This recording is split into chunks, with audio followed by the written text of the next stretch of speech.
नमस्कार। Crime stories की इस नई कड़ी में आप सभी दर्शकों का स्वागत है। अगर आप में से कोई हमारे चैनल पर नए हैं तो कृपया करके इसे सब्सक्राइब कर लें और शेयर करना और कमेंट्स लिखना बिल्कुल भी ना भूलें, और लाइक करने की भी आपसे रिक्वेस्ट है कि लाइक कर लें। आज की कड़ी में हम आपको लेके चलते हैं देहरादून के थाना रायवाला में एक खांड गांव नाम से जगह है।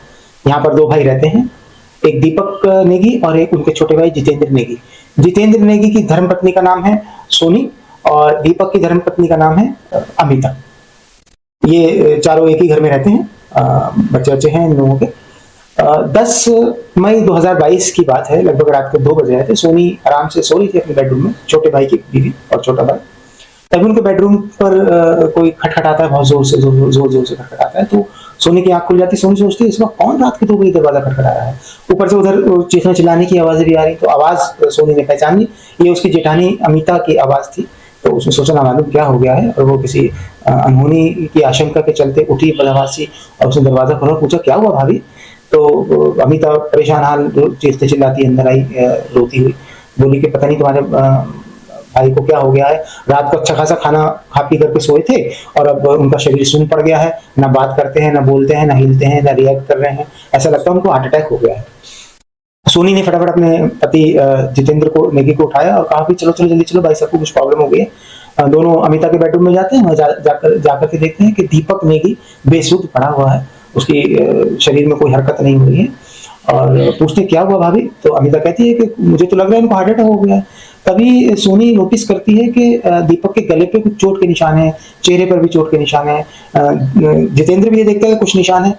तो पूछता है कि निशान कैसे हैं चोट के, भाई तो कल तक ठीक थे। तो बोले मुझे कुछ नहीं पता, बस मुझे तो इतना पता है कि इनको हार्ट अटैक आया। चलो चलो जल्दी चलो इनको हॉस्पिटल लेके चलो।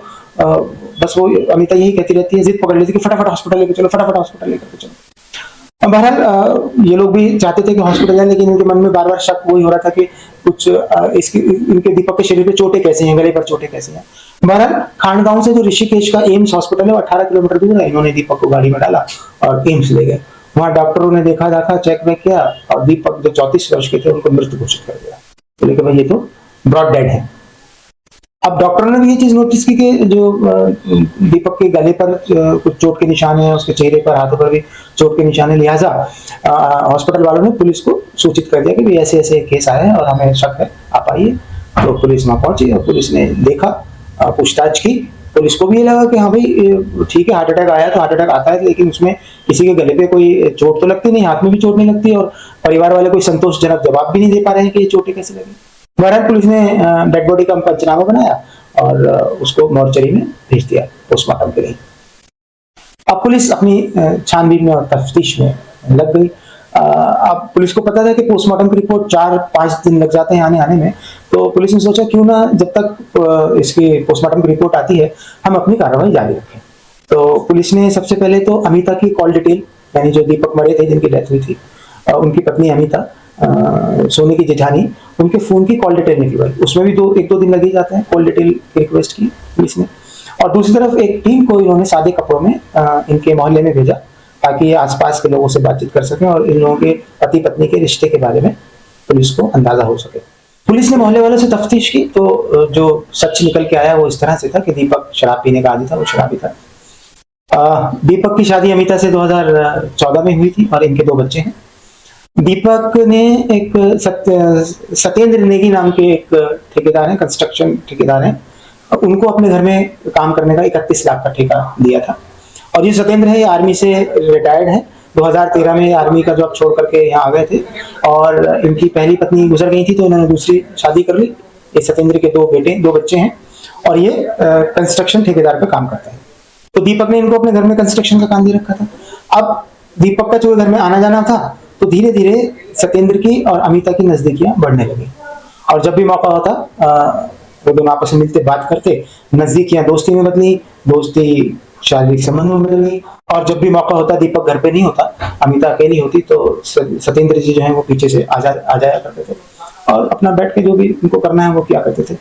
ये सोनी को भी पता था और छोटे भाई अपने जितेंद्र को भी पता था। तो वो उनको समझ में आ रहा था कि कुछ ना कुछ चक्कर दाल में काला चल रहा है सत्येंद्र के साथ। तो वो उसको बहुत समझाते थे अमिता को, लेकिन इसकी समझ में नहीं आता। यही वजह थी कि उस दिन रात को जब बेडरूम में नॉक कर रही थी अमिता, तो सोनी ने दरवाजा खोलने में थोड़ा सा हिचकिचाहट थी, क्योंकि संबंध इनके सामान्य नहीं थे। अब अड़ोसी पड़ोसियों को भी ये डाउट था कि इन दोनों के बीच में कुछ मामला ठीक नहीं है। इधर दीपक को भी इस चीज का एहसास हो गया था कि सत्येंद्र उसकी अनुपस्थिति में घर में आता जाता है, तो वो भी अपनी बीवी को मना किया करता था तो भाई तू इससे दूरी बना के रख और उसको घर में मत घुसने दिया कर, मगर इसके बावजूद वो नहीं मानी और इनका मामला चलता रहा। अब उधर से पुलिस के पास ये भी आ गया, जो कॉल डिटेल थी वो भी आ गई। कॉल डिटेल में देखा तो पुलिस ने पाया कि अमिता और सत्येंद्र आपस में कई बार और बहुत देर तक बातचीत किया करते थे फोन पर, और कभी कभी सत्येंद्र उसको अश्लील सामग्री भी व्हाट्सएप पर भेजा करता था। अब तो ये बात तो सिद्ध हो गई कि इन दोनों में नाजायज संबंध थे। उधर पोस्टमार्टम रिपोर्ट भी आ गई। पोस्टमार्टम रिपोर्ट में स्पष्ट रूप से लिखा हुआ था कि जो मृतक है उसकी मृत्यु गला घोटने के कारण दम घुटने से हुई है। पुलिस के सामने केस बिल्कुल साफ था शीशे की तरह कि दीपक के मर्डर में अमिता और उसके दोस्त सत्येंद्र नेगी का ही हाथ है। पुलिस ने दोनों को थाने में बुलाया और इंटेरोगेशन शुरू कर दिया। अभी ये दोनों जो हैं एक पुलिस को बरगलाने की कोशिश करते हैं, मिसगाइड करने की कोशिश करते हैं, उल्टे सीधे जवाब देते हैं, मगर पुलिस है, उनका तो रोज का काम है ऐसे खिलाड़ियों के साथ खेलना। भारत पुलिस इन दोनों को अलग अलग कमरे में ले जाती है और अलग अलग उनसे पूछताछ करती है। तो अमिता टूट जाती है, अमिता अपना जुर्म स्वीकार कर लेती है। और अमिता ने जो कहानी बताई वो इस प्रकार है कि अमिता का परिवार मूल रूप से उत्तराखंड के जिला टिहरी गढ़वाल का रहने वाला है तथा 8 साल पहले दीपक के साथ उसकी शादी हुई थी, उसके 2 बच्चे हैं। वो आगे बताती है कि कई महीनों से मेरा सत्येंद्र ठेकेदार के साथ रिश्ता, शारीरिक रिश्ता, नाजायज रिश्ता चला आ रहा है और हम अक्सर एकांत में मिलते हैं। और 10 मई 2022 की रात का वक्त था, हम दोनों आपत्तिजनक स्थिति में थे और हमारे पति को तो वैसे भी दीपक को शक था, कुछ शक था, लेकिन उस रात ये शक यकीन में बदल गया जब उसने हमें आपत्तिजनक स्थिति में देखा। ये देखने के बाद हम दोनों बहुत घबरा गए कि दीपक ने हमें रंगे हाथों पकड़ लिया है और घबराहट में हमने ये तय किया, दोनों एक मत हो गए कि दीपक को अपने रास्ते से हटा देना चाहिए। और हमने एक चुन्नी ली और चुन्नी लेकर के दीपक का गला घोट दिया और दीपक को बिस्तर पर वहां लेटा दिया।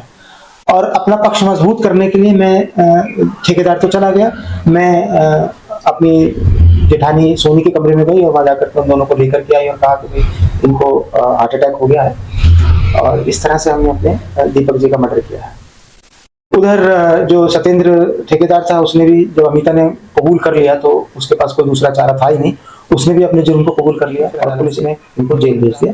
ये अभी भी अपने वहाँ देहरादून की जेल में बंद है और मुकदमे का सामना कर रहे हैं। तो ये थी कथा दीपक नेगी के मर्डर केस के पीछे जो अमिता ने बताई क्या रहा।